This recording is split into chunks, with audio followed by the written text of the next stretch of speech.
ఈ మిథున రాశిలో ఉండవలసిన వాళ్ళకి ఆదాయంలో 14, ఖర్చులు 2. అంటే ఆదాయం చాలా బాగుంది. కాబట్టి ఆదాయం బాగుంది అని ఏ వస్తువు పెడితే ఆ వస్తువు కొనటం, ఎక్కడంటే అక్కడ పోవటం, డబ్బులను వేస్ట్ చేయటం. ఇప్పుడు ఒక రూపాయి ఖర్చు పెట్టామనుకోండి, ఆ రూపాయి విలువ ఇప్పుడు అర్థం కాదు మీకు.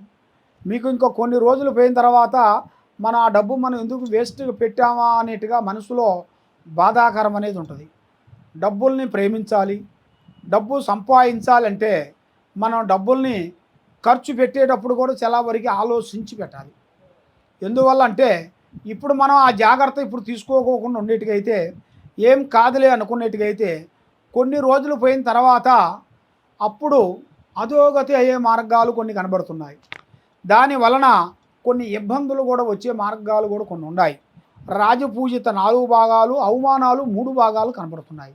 అంటే మిమ్మల్ని గౌరవించేవాళ్ళు, ప్రేమించేవాళ్ళు నలుగురైతే మిమ్మల్ని చెడుగా చూసేవాళ్ళు ముగ్గురు, అవమానించేవాళ్ళు ముగ్గురున్నారు.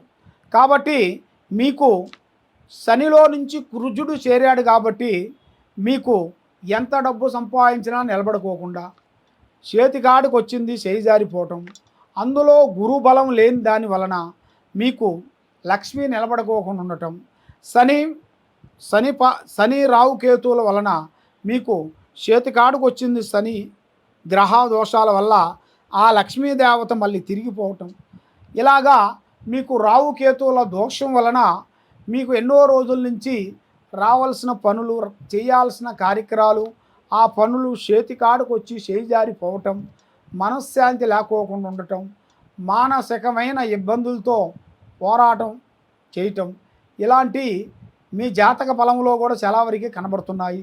మరి 1, 2, 3 సంవత్సరాల నుంచి మనసు శాంతి లేకోకుండా, బుర్ర కుదురుగా ఉండకోకుండా, దగ్గరకు వచ్చింది దూరం కావటం, ఇలాంటి మీ జాతక యోగంలో చాలా వరకు కనబడుతుంది. కాబట్టి మరి మీకు ఇప్పుడు అనుకోకుండా కొత్త కార్యక్రమాలు కొన్ని పూర్తి చేయాల్సినవి కూడా కొన్ని దగ్గరికి వచ్చేసినాయి.